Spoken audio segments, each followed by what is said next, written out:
শৈত্য প্রবাহে মানুষের শরীরে কী প্রতিক্রিয়া হয়? শৈত্য প্রবাহ মানুষের শরীরকে ঠান্ডা করে। ঠান্ডা করলে শরীর গরম করার যে পদ্ধতিগুলি আছে, বডিতে ফিজিওলজিক্যাল যে প্রসেসগুলি আছে সেগুলি অ্যাক্টিভেট হয়। তার মধ্যে একটা ইম্পর্ট্যান্ট অ্যাক্টিভেশন হচ্ছে মাংসপেশি সংকোচন করা। এবং মাংসপেশি সংকোচন করতে যেয়ে একটি মানুষ থরথর করে কাঁপে, শিভারিং হয়, রাইগর হয়। এগুলো কিছুই না, এগুলো আসলে compensatory mechanism to retain hit.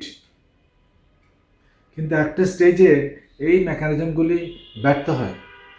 Hit hit তৈরি করে ওইটাকে নর্মালাইজ করা, মানুষের শরীরের স্বাভাবিক তাপমাত্রা ফিরিয়ে নিয়ে আসা প্রায় সময় ব্যর্থ হয় যদি শৈত্য প্রবাহ দীর্ঘক্ষণ থাকে এবং সেটা প্রচণ্ড বা তীব্র হয়। পরবর্তীতে কি হয় যে oxidation of the fatty acids and other storage fats হয়। কেন হবে?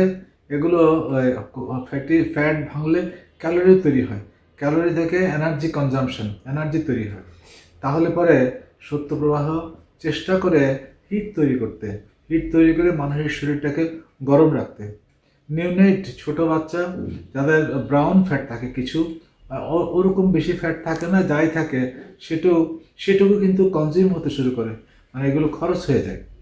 বয়স্ক মানুষ 80, 90, 100 বছর কিংবা আরও বেশি, তাদের শরীরেও কিন্তু তেমন ফ্যাট থাকে না তাদের, সুতরাং তারাও কিন্তু প্রচণ্ডভাবে আক্রান্ত হয়। তাহলে পরে এই করতে যেয়ে, অতিরিক্ত কাজ করতে যেয়ে একসময় মিটোকন্ড্রিয়াল ফাংশন ফেল করে, অক্সিডেশন ফেল করে, অক্সিজেন স্যাচুরেশন কমে যায়, হাইপক্সিয়া হয়। বিভিন্ন অর্গানে শরীরে হাইপক্সিয়ার জন্য, অক্সিজেন স্বল্পতার জন্য কতগুলি ব্যাড ইফেক্টস হয়। সেই শিরাগুলিতে সংকোচন হয়, ভাসোকনস্ট্রিকশন, লাংসে ব্লাড সাপ্লাই কমে যায়, পালমোনারি লাংসে রক্ত শিরাগুলো ছিঁড়ে যেয়ে ওখান থেকে রক্তপাত হতে পারে, পালমোনারি হিমোরেজ অ্যান্ড ইভেন কি শ্বাসকষ্ট এবং শ্বাস বন্ধ হয়ে যেতে পারে, অ্যাপনিয়া, এবং রক্ত জমাট হয়ে যেতে পারে।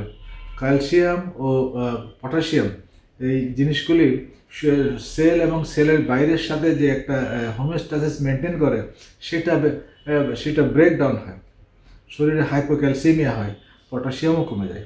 তাহলে এই মেকানিজমগুলো আলটিমেটলি একটা ডিআইসি লাইক ফেনোমেনন, অর্থাৎ বাংলায় বললে শরীরের রক্তটা জমাট বেঁধে যেতে যায়। প্রায় সারা শরীরের ব্লাডটা যদি এরকম জমাট বেঁধে যায়, এটা কিন্তু ইনফেক্টিভ প্রসেস নয়। ইনফেকশনের জন্য যে রক্ত জমাট বাঁধে, ডিসেমিনেটেড ইন্ট্রাভাস্কুলার কোয়াগুলেশন, ওটা নয়, এটা কোল্ড ইনডিউসড ডিআইসি। এবং শিরাতে রক্তচাপ কমে যায়, হাইপোটেনশন, হাইপোভলিমিয়া হয়, এবং কার্ডিয়াক আউটপুট বা হার্ট থেকে কম রক্ত বেরিয়ে আসে। শরীরের বিভিন্ন অংশে যে maintenance of the blood supply maintenance করার যে ব্যাপার, সেটা কিন্তু আর মেনটেন হচ্ছে না। পেশেন্ট হাইপোভলিমিয়া, হাইপোটেনশন, রক্তচাপ কমে যাচ্ছে, এবং একসময় সে সমস্ত পদ্ধতি বিকল হয়ে সে শকে চলে যাচ্ছে। শকটা রিভার্সিবল হতে পারে, আবার ইরিভার্সিবল হতে পারে। ইরিভার্সিবল শক হলে কিন্তু ডেথ হচ্ছে। এটা ছাড়া ব্রেইনও কিন্তু একইভাবে ইন্টারভেন্ট্রিকুলার হেমারেজ, রক্তপাত হতে পারে, এবং হার্টেও কিন্তু হার্টটা ভালো কাজ করছে না, এটা কন্ট্যাক্ট করতে পারছে না, এতে পর্যাপ্ত রক্ত বেরিয়ে শরীরের বিভিন্ন অংশে যে সার্কুলেট করবে সেটা হচ্ছে না, এবং ব্র্যাডিকার্ডিয়া হচ্ছে, হার্ট পাম্প করতে পারছে না। একসময় হার্ট স্টপ ইন অ্যাসিস্টল, হার্ট বন্ধ হয়ে যেতে পারে। এবং আলটিমেটলি এগুলো বড়দের, অনেক বয়স্ক মানুষের এবং নিউনেট এবং শিশুদের, আন্ডার 5দের মর্টালিটি বা ডেথ হতে পারে। তাই আমরা দেখি শৈত্য প্রবাহে এতজনের মৃত্যু হয়েছে, এতজনের এটো হয়েছে, কারো নিউমোনিয়া হয়েছে। ওই যে হিমোরেজগুলিকে নিউমোনিয়ার মতো মনে হয়েছে, শ্বাসকষ্ট হয়েছে। এবং কিভাবে তার চিকিৎসা হচ্ছে, ধীরে ধীরে গরম করবেন, মানুষকে গরম করতে হবে, সব ঠান্ডা থেকে নিয়ে আসতে হবে। ধীরে ধীরে গরম করবেন, rapid or fast warming, rewarming, normal স্বাভাবিক তাপমাত্রায় ফিরে নিয়ে আসতে হবে। আর যেই সমস্যাটুকু হয়েছে, যে সেই সমস্যার যা চিকিৎসা সেটাই, ডিএসির জন্য একরকম, হার্ট ফেলিওর জন্য একরকম, লাংসে হিমোরেজের জন্য সাপোর্টিভ কেয়ার একরকম, এবং কার্ডিয়াক ব্র্যাডিকার্ডিয়া, হার্ট যে পাম্প করছে না তার জন্য সাপোর্টিভ কেয়ার আরেক রকম, এবং ব্রেইনে যে হেমোরেজ হচ্ছে ইন্ট্রাভেন্ট্রিকুলার হেমোরেজ অ্যান্ড এগুলির জন্য চিকিৎসা অন্যরকম। সুতরাং ওই রেসপেক্টিভ ফিল্ডে যার যেখানে সমস্যা সেটা চিকিৎসা দিতে হবে।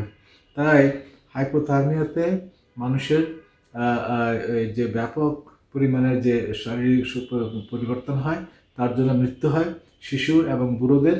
তাই শীতে ওই অত্যন্ত শীত ইয়েটা অ্যাভয়েড করতে হবে, ঘরদোরগুলি এয়ারটাইট করতে হবে এবং পর্যাপ্ত জামা কাপড় ইউজ করতে হবে।